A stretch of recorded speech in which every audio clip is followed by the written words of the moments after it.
prendre notre Haut Conseil des collectivités pour l'amener chez eux.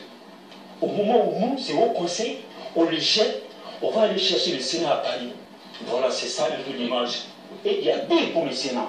Je m'en voudrais de ne pas le dire. À la limite, je fermais les yeux sur le Sénat.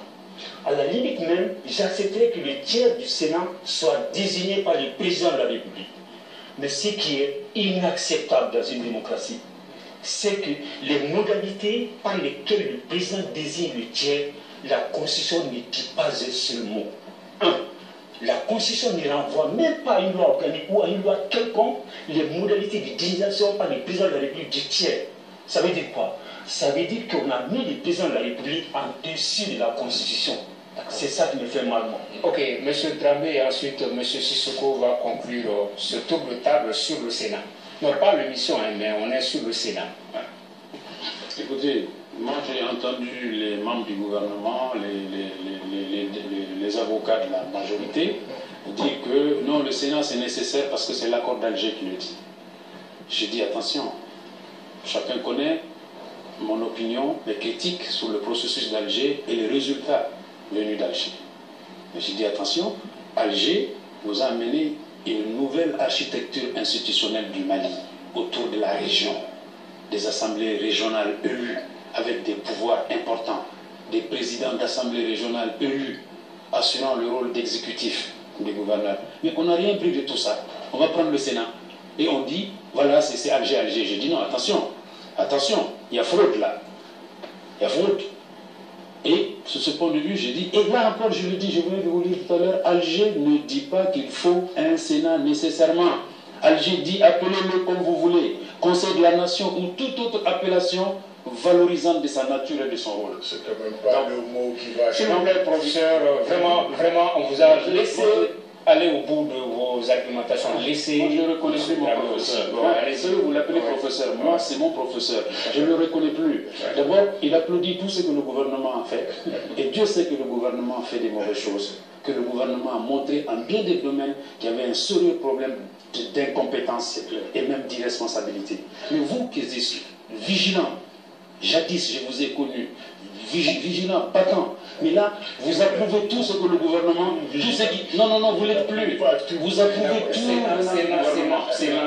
tout venant du gouvernement. Je dis, de ce point de vue-là, si vraiment cette révision était faite pour prendre en charge l'accord d'Alger, parce que c'est un engagement pris par le Mali sous témoignage international, on n'aurait pas dû s'arrêter à ce niveau. Mais je trouve que là encore, la réflexion a été un peu courte. Là encore, je reviens aux mains qui secrètement ont rédigé cette constitution. Ils n'en parlent pas, ils le savent. Moi, j'aimerais qu'ils nous disent qui a écrit cette constitution et combien ils ont été payés. Ça, vous le savez et vous ne le dites pas, et vous êtes devant le peuple malien, vous ne le dites pas. Ces choses aussi graves sont dans ce texte, qui sont graves pour l'unité nationale, pour l'indépendance de notre pays, et vous êtes là à sourire, à rire, vous ne le relevez pas, vous ne dites pas l'opinion publique. Non, moi je dis simplement, il y a une opinion, il y a une forte colère qui monte dans le pays. Il y a une opinion de plus en plus importante qui dit non à cette révision constitutionnelle. Et cette opinion nationale se retrouve demain à 9h à la place de la Liberté pour dire carton rouge aux bricoleurs de la Constitution démocratique de 1992. Donc tous à la place de la Liberté demain à 9h pour dire non aux bricoleurs. Le Sénat, je rappelle d'abord que c'est depuis le Forum politique national qu'il a été acté de faire du Haut Conseil des collectivités une seconde chambre. Donc la nécessité d'une seconde chambre, ça ne se discute pas. Tout le monde était d'accord là-dessus qu'il fallait faire un parlement bicaméral. Je suis quand même étonné de constater que certains pensent qu'à l'Assemblée nationale, les gens ne travaillent. Vous dites tout de suite l'Assemblée travaille, ensuite vous dites l'Assemblée ne travaille pas. Mais passons là-dessus. Toute démocratie a besoin d'un parlement. Moi je dis que l'Assemblée est retournée au gouvernement. Je dis qu'on va dire un moment l'Assemblée travaille, ensuite l'Assemblée ne sert à rien. S'il vous plaît, pas la loi. S'il vous plaît, la mission est différente. C'est M. Sissoko qui a la parole. S'il vous plaît, on va parler un à un. M. Sissoko, c'est vous qui avez la parole. On ne connaît même pas la définition de la loi, parce que la loi, c'est quand même la décision de l'Assemblée. S'il vous plaît, il y a deux missions. M. Famba, je vous donne la parole. L'élaboration de la loi. M. Famba, contrôle, je vous redonne la parole. La question, les lois que la décision de l'Assemblée. Non, c'est le Sénat.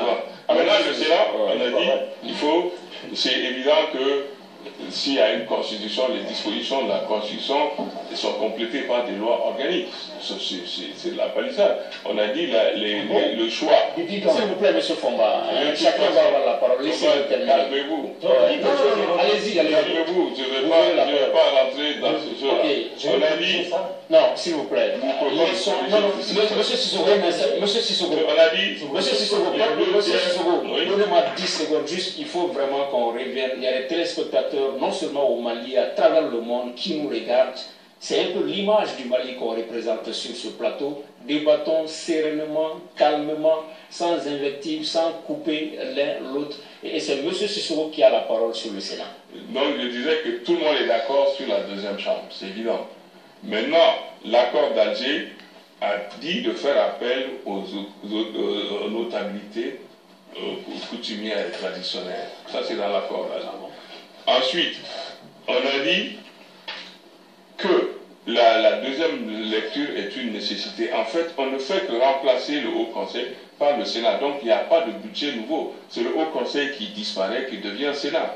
Il faut aussi le dire. Les deux ne vont pas continuer ensemble. Okay. C'est le nom seulement qui a changé. On aurait pu garder au Conseil des collectivités. Mais aussi, il y a un risque, s'il y a possibilité à travers les deux chambres, que pour une conformité des clauses de l'UEMOA, par exemple la Cour des comptes, que ce ne soit pas budgétivore, qu'à travers les deux chambres on puisse passer, il y a le risque aussi qu'on puisse sauter le peuple pour changer, je ne veux pas dire bricoler la Constitution. Il y a le pour et le contre. Oui. C'est vrai, pour réglementer et être en harmonie avec l'UEMOA, par exemple la Cour des comptes, avec les deux chambres, on n'a pas besoin de débourser beaucoup de budget. Ça, c'est un avantage. Mais l'inconvénient aussi, c'est que si on peut sauter par-dessus le peuple pour changer la Constitution, c'est un... Ah non, certaines dispositions seulement de la Constitution peuvent être changées par le Congrès. Le Congrès, c'est-à-dire l'Assemblée et le Sénat, et à une majorité qualifiée. Donc c'est pas tout. Il faut réduire cette majorité qualifiée pour pouvoir changer la Constitution. Vous-même, vous venez de poser un problème concret que vous allez désigner. Non, on va parler on va poser cette question. La question est très simple. On dit le président nomme un tiers des sénateurs, mais ce n'est pas lui qui les désigne. Je suis désolé. On va demander je ne sais pas, au conseil, on va demander des autorités là, chacun va désigner son représentant. C'est comme au conseil économique et social. C'est les institutions fêtières qui vont désigner leurs représentants qui seront nommés par le président. Ce n'est pas le président qui va choisir. C'est pas le président qui va se promener pour aller choisir. Mais tiens, non, il y aura une loi organique qui va préciser. Vous allez avoir la parole. Mais juste cette question, M. Dramé, par rapport... Moi, je ne vais pas discuter avec vous, ça s'il vous plaît, non, j'ai dit, on parle du texte, j'ai dit, il y a une loi organique qui va préciser les conditions dans lesquelles le tiers sera choisi. Les deux tiers seront élus au suffrage indirect, mais le tiers sera choisi, nommé par le président, mais choisi selon les critères qui seront définis par la loi. D'accord. Par rapport à certaines de ces dispositions, M. Dramé, vous pensez au niveau de la plateforme anti-Abana touche pas à ma constitution, qu'on est en train d'aller vers un renforcement des pouvoirs du président. Et souvent vous dites même qu'on est en train d'aller vers une monarchie au Mali. Est-ce que ce n'est pas trop dit? Tout à fait. Vous allez réagir là-dessus, professeur? Oui. Non, je pense que ce qui s'est passé, et ça n'a pas commencé aujourd'hui. Son comité, auquel il a participé, avait aussi commencé cette codification. C'est-à-dire qu'on voit qu'il y a une réalité, qu'il y a une hyper-présidentialisation, il y a une personnalisation du pouvoir à outrance, et ces dernières années, et Dieu sait qu'au Mali, on a vu cela, n'est-ce pas, depuis 2013. Il y a une personnalisation du pouvoir comme on n'a jamais vu dans ce pays. Donc, on décide de conformer notre loi fondamentale à ces dérives. Et c'est pourquoi le président, il peut nommer le Premier ministre et le renvoyer comme il veut. Le président peut décider de nommer un Premier ministre comme il veut. Moi, je vous prends un exemple. Vous avez une vieille monarchie comme le Maroc, dont le souverain est héritier d'une monarchie ancienne. Dans ce pays, on organise des élections. Il n'y a aucun parti n'a la majorité absolue. Mais le souverain du Maroc s'est fait un point d'honneur de choisir le Premier ministre dans les rangs du parti qui a le plus grand nombre de députés. Donc vous avez l'héritier d'une vieille monarchie qui est plus respectueux du vote de ses concitoyens qu'un président élu. Alors nous, nos constitutionnalistes, ceux qui ont révisé cela, décident de conformer notre loi fondamentale à cette dérive qui donne la main libre au président de la République de faire ce qu'il veut. Ensuite, le président de la République, non seulement il désigne 3 membres de la Cour constitutionnelle, mais il désigne également le président de la Cour constitutionnelle. Mais quel est le problème? On avait trouvé une solution qui était démocratique et juste, laisser le président de la Cour constitutionnelle désigné par ses pairs. Désormais, c'est le président. Ainsi de suite. Il nomme le gouvernement, il nomme le Premier ministre, il le renvoie sans tenir compte de la majorité. Il nomme le président de la Cour constitutionnelle, il nomme le tiers de la Cour constitutionnelle, il nomme le tiers du Sénat. Mais où allons-nous?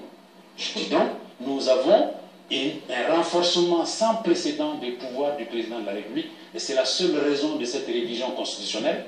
D'ailleurs, les Maliens le perçoivent comme ça, c'est pour qu'ils s'opposent à ça. Si vous considérez que c'est déjà la Constitution, vous allez trop vite en besogne, parce que le peuple malien veut mettre en échec cette révision constitutionnelle. Et il a raison. Pas le peuple malien seulement au Mali, le peuple malien en France, aux États-Unis, le peuple malien partout dans la diaspora est opposé à votre réforme, professeur. Et vous devez vous ressaisir sur le retirer ce projet. Est-ce qu'il y a véritablement un renforcement des pouvoirs du président? Je crois que le président Tchébilé semble déjà prendre son désir pour la réalité. Vous savez, le peuple malien, vous le connaissez aussi bien dans l'opposition que dans la majorité. Le peuple malien, il est plus indépendant qu'on ne croit. Et je vous assure que si le peuple malien vote cette constitution, c'est parce qu'il croit que ça peut le sauver. Est-ce qu'il y a véritablement un renforcement des pouvoirs du président? Vous l'avez dit, mais lui ne s'est pas limité à ça. Vous répondez à la question que les journalistes vous posent. Oui, mais d'accord. Je vais répondre à la question. Vous répondez à la question que les journalistes vous posent. Je suis en train de lui répondre.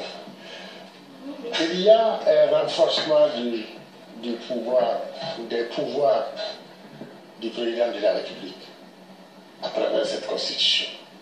C'est pourquoi vous l'avez fait. Mais ça, parce que vous avez fait que pour ça. On va le laisser terminer. Comme ça, ça va nous permettre de finir sereinement. Je dis qu'il y a un renforcement des pouvoirs du président de la République. Parce que nous avons fait la Constitution de 92, nous avons des élans, nous avons des idéaux, nous avons tous les espoirs que nous avons accumulés des années sans les réaliser. Nous nous sommes rendus compte que cette Constitution, en fait, telle que nous l'avons conçue en 92, affaiblissait le pouvoir d'État. Et nous sommes dans une situation où notre pays connaît de très grandes difficultés. Nous devons donner des capacités à l'État d'agir. Mais les adversaires d'Ibrahim Boubacar Keïta voient la Constitution à travers Ibrahim. Ce n'est pas lui qui est concerné. Demain, si vous devenez président de la République, cette Constitution est à vous, ce n'est pas à lui. Donc en fait, il est dangereux de voir tout à travers les personnes. La Constitution, les gens qui l'ont écrite, ont effectivement pensé que l'État doit avoir plus de pouvoir qu'avant. Mais ça n'a rien à voir avec un pouvoir personnel de qui que ce soit. Encore moins une dévolution. Vous lisez la Constitution comme moi. Non, vous les connaissez. Encore moins une dévolution à un fils, à un neveu pour devenir roi. Ça, c'est un langage qui doit être banni de la tête d'un intellectuel. D'accord. On va continuer à dérouler sereinement l'émission. Monsieur Fomba sur ce point et ensuite Monsieur Sissoko. Je voulais juste faire une précision. Parce que si on s'assoit autour de cette table, on ne peut pas dire des choses qui ne sont pas le droit. La loi organique, une loi organique dans une constitution n'existe, ne peut être élaborée par l'Assemblée nationale lorsque cette loi organique a été prévue par les articles de la constitution. Ça veut dire quoi? Si on dit qu'une loi organique va préciser la manière dont le président va choisir son tiers des sénateurs, qu'on me dise quelle est dans la constitution l'article ou l'alinéa qui nous renvoie à cette loi organique. Il n'y en a pas. Voilà, c'est ce que je voulais préciser. D'accord. Monsieur Sissoko, ça veut dire que est-ce que le pouvoir, c'est plein pouvoir. Il faut mettre le bas à terre.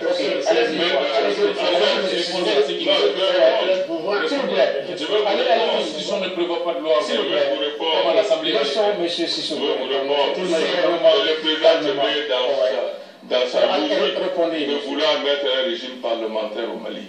Moi, la Constitution de 92 a banni le régime parlementaire. Je ne vais pas parler de ça. Parce que quand vous dites que c'est la majorité de l'Assemblée qui doit désigner le Premier ministre, vous avez tout faux. Dans notre régime, c'est le président qui est élu. Ah non, monsieur le ministre. S'il vous plaît, Non, je ne parle pas de ça.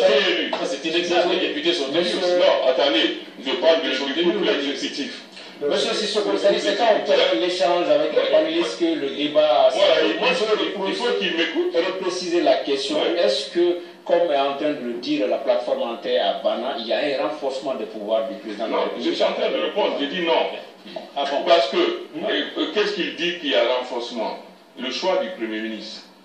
Dans notre système, ce n'est pas le parti qui a le plus grand nombre de députés qui choisit le Premier ministre. C'est le président de la République qui est élu au suffrage universel direct sur son programme. Qui choisit par celle du parti qui a le plus grand nombre de députés. C'est ça la signification du régime semi-présidentiel. S'il vous plaît, c'est qu'on va faire. On va laisser Sissoko terminer. Après, tout le monde va réagir. Vous allez réagir. Désolé, ce n'est pas quel est le président de la Troisième République qui n'a pas choisi librement son Premier ministre. Le président est libre de choisir. Vous ne pouvez pas dire ça. Le président Konaré a choisi Younoussou Touré, a choisi Abdoulaye Sekousso, a choisi Ibrahim Boubacar Keïta dans le rang de l'ADEMA. A choisi Mandé Sidibé dans le rang de l'ADEMA. Il n'est pas allé chercher ailleurs. Parce qu'il a dit moi, à côté. Il était conforme. C'est ce qu'on va faire. C'est ce qu'on va faire. C'est ce qu'on va faire. Il ne faut pas d'ici le tout. Non, c'est ce qu'on va faire qu'on a pour vous. S'il vous plaît.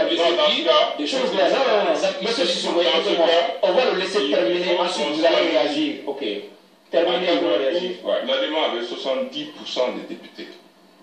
C'était la majorité absolue. Donc, le président Alpha Oumar Konaré choisit ses premiers ministres comme il veut.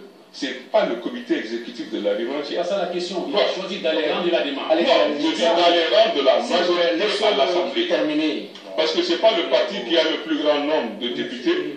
La preuve, vous jouez sur les mots là? Non, je ne joue pas sur les mots. C'est-à-dire qu'on a commencé jusque-là sereinement le débat. On est à 15 minutes de la fin. Non, il va terminer. Il a parlé, moi je n'ai rien dit. Il est d'accord qu'on va vous laisser terminer. Après, ils vont réagir. M. Fomba va réagir. Le président qui est dans le couple exécutif, dans notre système, c'est le président qui est élu. Le Premier ministre n'est pas élu.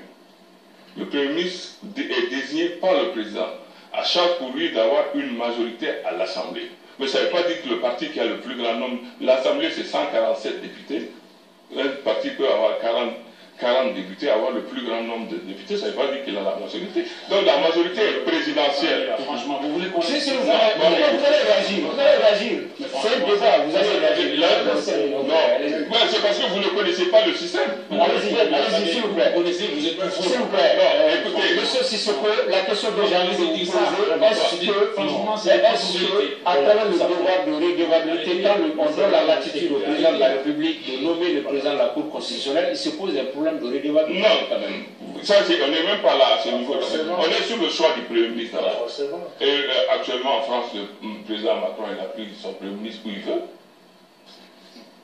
C'est réel. Attendez la fin législative. Maintenant, c'est le l'amalgame et en vous vous avez parlé, moi je ne vous ai pas interrompu. Facilitez-moi la tâche, laissons les gens aller. C'est lui qui m'interrompt tout le temps.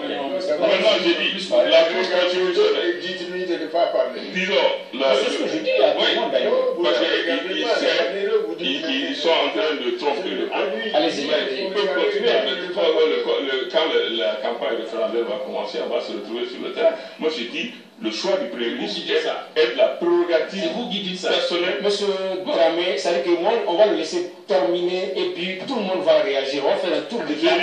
Dans notre système, dans un régime parlementaire, quand le régime est parlementaire, c'est l'Assemblée qui choisit le Premier ministre. Mais dans notre régime, c'est le président qui désigne son Premier ministre. Ça, c'est très clair. Maintenant, en ce qui concerne la Cour constitutionnelle, déjà, on a vu, ils sont 9. Introduire l'élection entre 9 personnes, si le président n'a pas une majorité absolue, ça crée des clans. Mais c'est oublier aussi que la Cour constitutionnelle est un organe collégial. Ils sont 9. Les décisions sont prises à la majorité. Quelle est l'influence du président sur ça? Le président, c'est un organe administratif. Il faut bien que quelqu'un représente la Cour, que quelqu'un signe. C'est tout. Le président de la Cour constitutionnelle n'a aucune influence sur les décisions de la Cour. Moi, je serai nommé à la Cour constitutionnelle, je conserverai mon honneur et mon indépendance. Je suppose que c'est la même chose pour vous. Pourquoi vous pensez que votre camarade... D'accord, vous attendez la Cour constitutionnelle pour ça. Monsieur, vous devez la préserver en circonstance. Monsieur, vous avez besoin de comment on parle de la Cour? Et vous entendant dire ce que vous dites, Monsieur Dramé, vous aurez la parole là, c'est Monsieur Fomba. On va faire le tour de table dans ce sens-là. Monsieur Fomba, on va la parole à Monsieur Fomba. Dire que le président n'a pas d'influence n'est pas correct. Le président, en cas de partage, la voix du président prime. Je vous renvoie au texte sur la Cour constitutionnelle, monsieur. D'accord. Deuxièmement, je vais sur la base du texte actuel. Deuxième élément. Qui est le mieux placé pour juger du fait que, est-ce que, quand le président choisit, le président de la République choisit le président de la Cour constitutionnelle, est-ce que cela va, oui ou non, dans le sens de la démocratie? Au-delà du débat, moi je vais à la source pour rappeler que la Cour constitutionnelle elle-même a dit que lorsque on permet que le président de la République nomme le président de la Cour constitutionnelle, cela porte atteinte à son indépendance. C'est pas moi qui le dis, c'est la Cour constitutionnelle elle-même qui a dit. C'est normal. Alors, donc, c'est-à-dire, s'il vous plaît, laissez-le terminer, s'il vous plaît. Allez-y. Et j'ajoute, le renforcement des pouvoirs du président, c'est un signe de recul démocratique. Pourquoi? D'abord, je reviens sur la question des relations entre le président et le Premier ministre. Monsieur le ministre Sissoko a dit quelque chose qui n'est pas juste. Je suis désolé, je les ai dit comme ça. Selon moi, ce n'est pas juste. Parce que le régime politique du Mali s'est qualifié comme un régime semi-présidentiel ou semi-parlementaire. Pourquoi? Parce que le président est élu. Le Premier ministre procède de la majorité parlementaire. Pourquoi? Parce que le Premier ministre est obligé de venir se faire cautionner par l'Assemblée nationale. Donc si l'Assemblée nationale n'est pas d'accord, il ne peut pas gouverner. Parce qu'il est responsable devant l'Assemblée nationale. C'est ça la vérité. Donc ça veut dire quoi? Le gouvernement procède de l'Assemblée nationale plus que du président de la République. Donc ça c'est fini aujourd'hui. Ça c'est fini aujourd'hui. J'ai terminé. Excuse-moi de terminer là-dessus. Excuse-moi de terminer là-dessus. Très rapidement. La question des liens, dire que le président détermine la politique. Vous savez d'où ça vient? Ça vient d'une proposition française faite par ce qu'on appelle la commission Baladu en France. Attendez, laissez-moi terminer avoir la parole. Laissez-moi terminer, tout le monde va avoir la parole. Le président Sarkozy a demandé à cette commission de réfléchir sur les institutions françaises. C'est la commission Baladu qui a proposé cette formulation que le président va déterminer la politique de la nation. Maintenant, le Premier ministre conduit et exécute. Vous savez, quand on a fait la proposition, vous savez ce que le président Sarkozy a dit? Il a rejeté la demande. Mais l'argument qu'il a soulevé, c'est quoi? Il a dit que si jamais la France adopte cela, il change de régime. Elle change de régime. D'accord, professeur Diko. Et ensuite, Sibili Dramé. On va parler un à un. On est pratiquement en train d'aller vers la fin de l'émission. On va terminer sereinement. C'est la fin qui compte. Professeur Diko, personne ne va vous couper. Allez-y. Oui, je crois qu'il y a des procès d'intention dans tout ce que j'ai entendu. Et je pense que le bon sens voudrait qu'on se réfère à ce qui se fait dans le monde. Vous savez, il n'est pas inscrit dans la Constitution française que le Premier ministre est choisi dans la majorité parlementaire, mais il choisit, parce que, en fait, la réalité, c'est que on pense que c'est le président du parti majoritaire qui devient Premier ministre. En France, c'est l'opinion courante. En réalité, le président peut choisir n'importe quel membre du parti. C'est ce que Alpha a fait au cours de la première mandature. Alpha a choisi tous ses premiers ministres dans la démarche, sans que ce soit le premier du parti. Ensuite, en France par exemple, lorsque Mitterrand a eu des problèmes, la cohabitation, Mitterrand a dit, les gens ont dit, il faut qu'ils choisissent un premier ministre dans l'opposition. Il dit que la Constitution ne lui fait pas obligation de choisir un premier ministre dans quelque parti que ce soit, mais que seulement l'usage, qui fait que le bon sens, fait que si je suis président de la République, je veux de stabilité, donc je choisirai un membre de l'opposition pour qu'il y ait cohabitation. Mais la loi ne l'oblige pas à aller le choisir. Parce que tout le monde le veut se référer. Mais ça ne l'oblige pas, ce n'est pas dans les textes constitutionnels.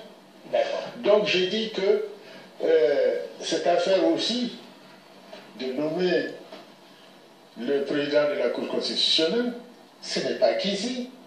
Même en France, comme il l'a dit, ça a été proposé. Dans beaucoup de pays, c'est le président qui nomme le président de la Cour constitutionnelle, mais ce ne fait pas du président un monarque. Et puis nous avons confiance en nous, le peuple malien est là. Vous savez très bien que chaque fois que quelqu'un a dérapé, le peuple malien l'a corrigé, l'a rectifié.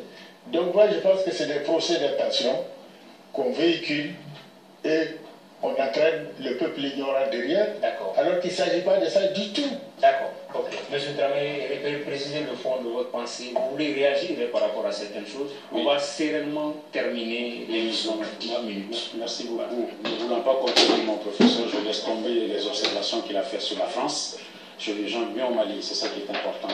Et qu'on ne me dise pas que les autres pays font ça. Chaque pays a son histoire propre, a son cheminement vers la démocratie. Le peuple malien s'est soulevé en 1991 contre l'autoritarisme et s'est doté d'une constitution démocratique destinée à équilibrer les pouvoirs, à encadrer les pouvoirs. Vous êtes en train de nous ramener à l'autoritarisme. Tout à fait. Non seulement ceux qui ont fait ces textes, ceux qui l'ont concocté dans l'obscurité avant de l'amener à l'Assemblée, nous ramènent à l'autoritarisme, mais ceux qui ont voté cette constitution nous ramènent à l'autoritarisme. Vous qui la défendez, vous nous ramenez à l'autoritarisme.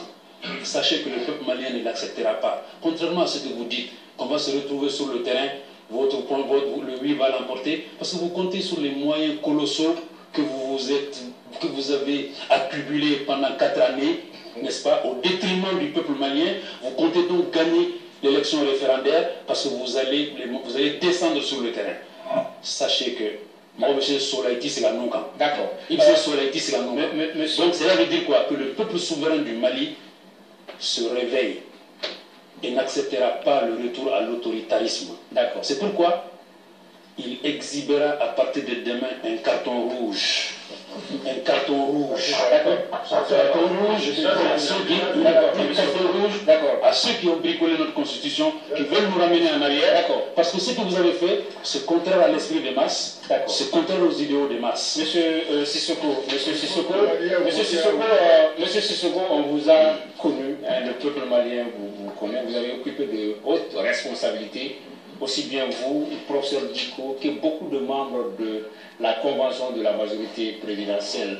Vous avez le Mali à cœur, vous ne souhaitez pas que le pays aille vers certaines dérives. Est-ce qu'il y a aujourd'hui des chances, puisque ce projet divise les Maliens, est-ce qu'il y a des chances qu'un jour vous retrouviez vos camarades de la plateforme Ante à Bana pour qu'on mette le Mali au-dessus de tout. Un consensus aussi, une constitution, c'est par essence un consensus. Est-ce qu'il y a des chances que vous retrouviez, vous et vos camarades de la plateforme, pour vraiment mettre le Mali au-dessus de tout? Je ne sais pas de quelle façon, c'est vous qui pouvez peut-être le savoir. Est-ce que c'est possible, les retrouvailles? Mais bien sûr que c'est possible. C'est quand même, on est tous des Maliens, on est tous des camarades. Et si on a le Mali en partage, si on veut l'intérêt du Mali, on est obligé de se retrouver. Mais je dis simplement que, en tout cas, cette loi-là ne renforce pas du tout, d'une manière extraordinaire, les pouvoirs du président de la République. Je dis, je répète, dans notre système, le choix du Premier ministre relève du président, à charge pour le Premier ministre d'avoir une majorité à l'Assemblée. La preuve, hier seulement, le Premier ministre a fait passer sa déclaration de politique générale. C'est le système, mais ce n'est pas l'Assemblée qui choisit, mais l'Assemblée donne l'onction. Et je rappelle que tous les membres de la Cour de constitution sont quand même nommés, il n'y a aucun élu. Le président désigne 3, le Sénat désigne 2, l'Assemblée désigne 2, je crois le Conseil supérieur désigne 2. Donc c'est tous déjà nommés. D'accord. S'il faut éviter l'élection, parce qu'on a vu ici, les cours de conseil, il y a eu des élections au premier tour, chacun avait voté pour lui-même. Au deuxième tour, le président a été élu avec 2 voix, on sait tout de suite qui a voté pour lui. Abdoulaye Sékou est venu à la Cour constitutionnelle, tout le monde savait pourquoi. Mais après ce qui s'est passé. Donc l'élection dans un cercle si fermé n'est pas une bonne chose. À partir du moment où il faut éviter l'élection, la plus haute autorité de nomination parmi les autorités de nomination, c'est quand même le président. Et je répète, le président de la Cour constitutionnelle est une autorité de gestion. Mais dans la distribution de la justice, il n'a aucune influence particulière. Il est conseiller comme les autres. Et c'est pourquoi on a mis un nombre impair. Ils sont obligés de voter. Quand les nombres impairs, bon. D'accord. Professeur Diko, la même observation vaut pour vous.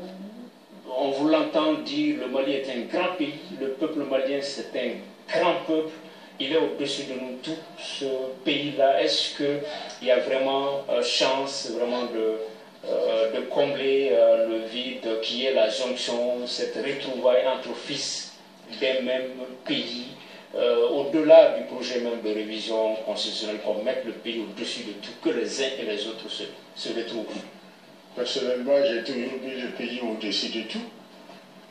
Je n'ai jamais violé mes propres convictions. C'est pourquoi j'ai dit que la même observation vaut pour vous. Oui, et pour moi, c'est normal que les enfants de ce pays, qui s'appellent carton rouge, ou qui s'appellent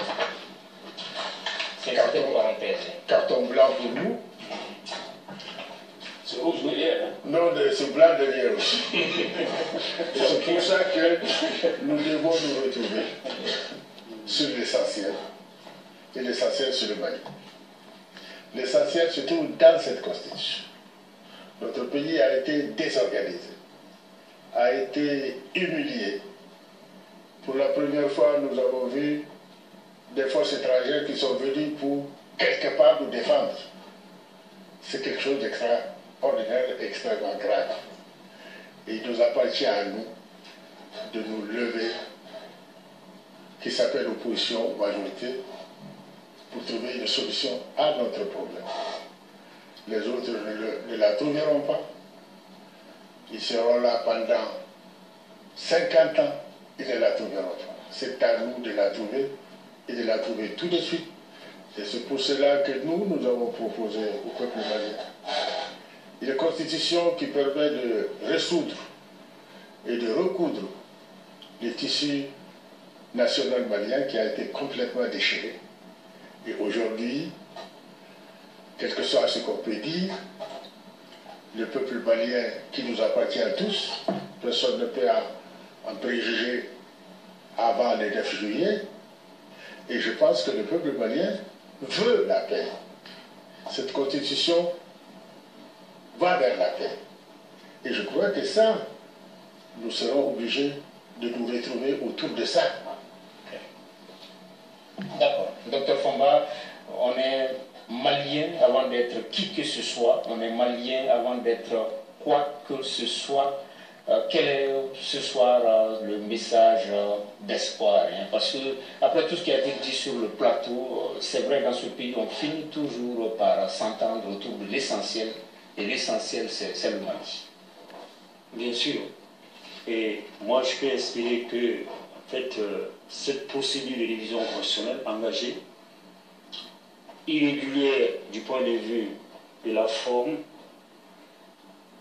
de manière évidente, je ne dirais pas antidémocratique, mais n'allant pas dans le sens du renforcement de la démocratie du point de vue de son contenu, qui a comme caractéristique essentielle d'avoir une vision verticale de la démocratie, qui signifie que tout doit venir du président de la République, tout doit partir du peuple. Ça, ce n'est pas un bon signal. Et moi, j'espère qu'aujourd'hui, on saura raison garder pour mettre un terme à cette révision constitutionnelle. Parce qu'il y a un dernier point qu'on n'a pas évoqué ici, dans le débat, qui est une question de fond excessivement fondamentale aussi. Parce que la Constitution aménage un mécanisme qui va permettre au président de la République de rester au-delà de son mandat. Ça, ce sera dans les autres débats. C'est une série de débats. Merci d'avoir suivi merci d'avoir suivi le présent. S'il vous plaît, j'aurais aimé, j'aurais aimé vraiment, M. Dramé, hein, on me signale que le temps imparti. En fait, on a commencé par vous, M. Dramé. Non, vous n'avez pas commencé par moi. Non, mais une seconde. Non, monsieur. Bon, ok. Dramé, voilà. Ainsi prend fin vraiment ce numéro du Politique le débat. Nos invités étaient professeur Younous Ami Diko, il représentait la convention de la majorité présidentielle, Dr Brahima Fomba de la plateforme Ante Abana touche pas à ma constitution, Tchébili Dramé est président du Parena également de cette plateforme Ante Abana touche pas à ma constitution, Makamoussa Sissoko de l'ADEMA et de la convention de la majorité présidentielle. Merci d'avoir suivi ce débat. Le Mali peut tanguer, mais le Mali ne chavirera jamais. À très bientôt sur Africa Télévision.